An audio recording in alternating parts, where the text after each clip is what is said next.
ఈరోజు టాపిక్ ఏంటి అని అంటే లావణ్య రాజ్ తరుణ్. ఈ అమ్మాయి గురించి మనం గత కొద్ది రోజులుగా మీడియాలో చూస్తూనే ఉన్నాం. అందరికీ తెలిసిన విషయమే. రాజ్ తరుణ్ లవ్ చేసిందని అనడం, వాళ్ళిద్దరూ సహజీవనం చేశారు. అయితే తర్వాత మస్తాన్ సాయి, ఈ శేఖర్ భాష వీళ్ళిద్దరూ ఎంటర్ అవ్వడం, అసలు ఈ సీరియల్స్ నడిచిందంతా కూడా మనం చూసాం.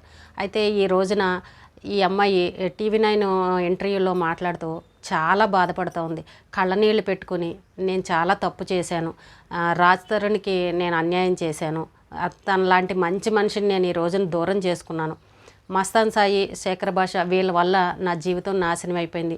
నాలాగా ఎవరు కూడా అలా చెయ్యొద్దు. ఈ రోజున నాకు ప్రాణభయం ఉంది. నేను బయట తిరగలేని పరిస్థితి అయిపోయింది. ఏ ఆడపిల్లకి కూడా ఈ నాలాంటి పరిస్థితి రాకూడదని ఈ రోజున అమ్మాయి కంటతడి పెట్టుకొని బాధపడుతోంది. చూస్తే జాలనిపించింది. అయ్యో పాపం ఎందుకు ఇలా చేసుకుంది జీవితం అని అనిపించింది. అలాగే తల్లిదండ్రులు చెప్పినప్పుడు కూడా అమ్మాయి వినుండుంటే ఈ రోజున అమ్మాయి లైఫ్ ఇలా అయ్యేది కదేమో. ఈ రోజున అమ్మాయి తప్పు చేశానని ఒప్పుకున్నా కూడా ఈ రోజున అమ్మాయి బయట తిరిగే పరిస్థితి లేదు. ఎవరొచ్చి ఏం చేసేస్తారా అని భయంతో బతుకుతూ ఉంది. అయితే ఇలాంటి పరిస్థితి ఎవరికి రాకూడదు. అయితే తప్పు చేసింది, కానీ ఆ రోజున పెద్దవాళ్ళు చెప్పిన మాట విని ఉండుంటే ఈ రోజున అమ్మాయి జీవితం ఇలా అయ్యేది కాదు. అయితే ఇదంతా నేను ఎందుకు చెప్తున్నానంటే, రేపు వ్యాలంటైన్స్ డే ఫిబ్రవరి 14 అని అనగానే ప్రేమికుల రోజు అని అనేసి మన పిల్లలు ఏ రకంగా రెచ్చిపోతారో మనందరికీ తెలిసిన విషయమే. లవ్వులని, ప్రపోజ్ చేయడాలని, ఐ లవ్ యూలు చెప్పడాలని, అక్కడికి ఇక్కడికి వెళ్ళడాలు, పబ్బులు, పార్టీలు, ఇంకా ఇలాంటివన్నీ రేపు జరుగుతూనే ఉంటాయి. ఒకరికొకరు గిఫ్ట్లు ఇచ్చుకోవడాలు, ఐ లవ్ యూ చెప్పుకోవడాలు, ఇంకా వాటికి అద్దుపద్దు ఉండదన్నమాట.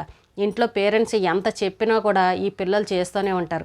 ఈ రోజున బైకుల పైన నిన్న ఎవరో ఒకరు పెట్టారంట, బైకుల పైన అమ్మాయిలను ఎక్కించుకుని స్టంట్లు చేయడము, బైకులను పైకి లేపడము, ఇలాంటివన్నీ చేస్తూ ఉన్నారు. స్పీడ్గా వెళ్ళడము, హారన్ కొట్టుకుంటూ వెళ్ళడము, ఇలాంటివన్నీ చేసి రీల్స్ తీసి వాటిని సోషల్ మీడియాలో పోస్ట్ చేస్తూ ఉన్నారు. అంటే మేము చూడు అమ్మాయిలను వెనకాల ఎక్కించుకుని మేము ఎంత స్టైల్గా తిరుగుతున్నామో, నాకు వెనకాల అమ్మాయి ఉందని ఒళ్ళు తెలియకుండా ఈ కుర్రాళ్ళు ఎవరైతే ఉన్నారో వాళ్ళు ఇలాంటి వేషాలన్నీ వేస్తున్నారు. ఏమాత్రం అక్కడ కొంచెం పట్టు తప్పినా కూడా కింద పడ్డారు అని అంటే వాళ్ళ పరిస్థితి ఏంటండి?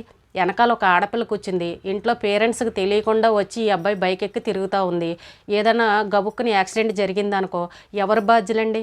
ఆ అబ్బాయి ఏమన్నా వచ్చి ఏమన్నా తీసుకురాగలడా? తర్వాత ఏదైనా జరిగిందని అంటే పేరెంట్స్ వచ్చి ఏమన్నా చేయగలరా?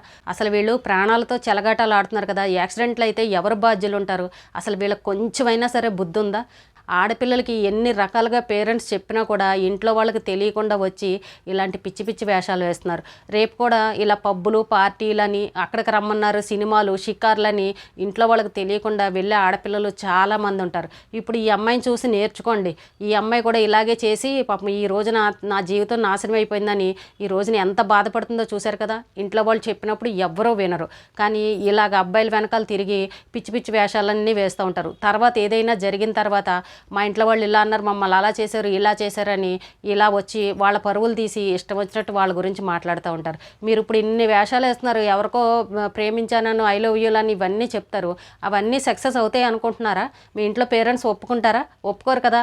అవి జరగని దానికి ఎందుకు మీరు ఇలాగా పిచ్చి పిచ్చి వేషాలు వేసి వాళ్ళ పరువు ఎందుకు తీస్తారు? ఎందుకు వాళ్ళని ప్రశాంతంగా ఉన్న జీవితాలకి ఇలాగా గొడవల్లోకి ఎందుకు తీసుకొస్తారు? ఇవి జరగవని తెలిసినా కూడా ఎందుకు ఇలాంటి వేషాలు వేస్తారు? కాబట్టి పిల్లల ముందు ముఖ్యంగా అమ్మాయిలు ఎవరైతే ఉన్నారో వాళ్ళు కంట్రోల్లో ఉండి మీరు మీ ఇళ్లలో మీరు ఉండండి. రేపు ఎవరో పిలిచారని, ఎవరో ఫోన్లు చేశారు, సినిమాలు, షికార్లని అని, ఇలాంటి పార్టీలని తిరిగారు అని అంటే మీ జీవితాలు సర్వనాశనం అయిపోతాయి. ఇంట్లో వాళ్ళు పెద్దవాళ్ళు చెప్పిన మాటలు వినండి. ఇప్పటి వరకు ప్రతిరోజు న్యూస్ల్లో చూస్తూనే ఉన్నాం, పరువు హత్యలు అని, ఇవన్నీ అవన్నీ ప్రతీదీ వింటూనే ఉన్నాం. ప్రేమించి చేసుకున్న వాళ్ళ జీవితాలు ఎలా రోడ్డున పడుతున్నాయో కూడా చూస్తూనే ఉన్నాం. ఇప్పుడు ఈ అమ్మాయి కూడా ఫ్రెండ్స్ అని, ఈ పార్టీలని, జల్సాలని ఇలా తిరిగి మగపిల్లలతో తిరిగి ఈ రోజున అమ్మాయి జీవితం ఎలాగైపోయిందో కూడా మనం చూస్తూనే ఉన్నాం. కాబట్టి ఎప్పుడైనా సరే ఆడపిల్లలు కంట్రోల్లో ఉండండి. ఎవడో పిలిచాడని మీరు వెళ్ళాల్సిన అవసరం లేదు. మీరు ఎంతవరకు ముందు ఏదైనా సరే ఏమన్నా అన్నాడు అని అంటే అది మనం లోకి ఇస్తేనే అవతలవాడు అంటాడు. మీరు కంట్రోల్లో ఉండి మీరు అవతలవాడికి లోకి ఇవ్వకుండా ఉంటే అసలు మిమ్మల్ని వచ్చి అనే ధైర్యం ఎవడకుంటుంది చెప్పండి? ఈ రీల్‌లో చూస్తే ఆ అమ్మాయి ఎంత గట్టిగా పట్టుకుని వాడిని ఇలా బైక్ పైకి లేపుతా ఉంటే వాడిని పట్టుకుని ఎంజాయ్ చేస్తూ ఉంది. ఏమాత్రం అదుపు తప్పి కింద పడిందంటే తల ఏమన్నా ఉంటుందండి? 16 ముక్కలవుతుంది. అసలు ఆ అమ్మాయికి కొంచెం అన్నా సరే భయం అనేది ఉందా? అంటే ఇంట్లో వాళ్ళ పేరెంట్స్‌కి తెలియకుండా ఇలాంటి వేషాలు వేస్తూ ఉంటారు ఆడపిల్లలు. రేపు ప్రేమికుల రోజు, వ్యాలంటైన్స్ డేలని ఇలాగ ఎవ్వరు కూడా పిల్లలు పిచ్చి పిచ్చి వేషాలు వేయొద్దు. పేరెంట్స్‌కి తెలియకుండా ఇలాంటి పనులు చేయకండి. మీరు ఏది చేద్దాం అనుకున్నా కూడా అవి లాస్ట్‌కి వర్కౌట్ అవ్వవు. అనవసరంగా పేరెంట్స్ని చిక్కుల్లో పెట్టి గొడవల్లోకి దింపి ఈ కేసులని ఇవని అవని నానా పెంట రభస చేసి వాళ్ళ పరువులు తీయకండి. ఆడపిల్లలు ముందు జాగ్రత్తగా ఉండండి. ఈ రీల్ని చూసి సజ్జనార్ గారు కూడా ట్వీట్ చేయడం జరిగింది. ఏమాత్రం అదుపు తప్పి పడినా యాక్సిడెంట్లు జరిగితే ఎవరు బాధ్యులు అని కూడా ఆయన చెప్పడం జరిగింది. కాబట్టి పిల్లలందరూ చాలా జాగ్రత్తగా ఉండండి. అనవసరంగా మీ జీవితాలను పాడు చేసుకుని తల్లిదండ్రుల పరువు మాత్రం తీయకండి. ఈ రోజుకి ఇదేనండి. రేపు మళ్ళీ ఒక మంచి విషయంతో మళ్ళీ కలుద్దాం.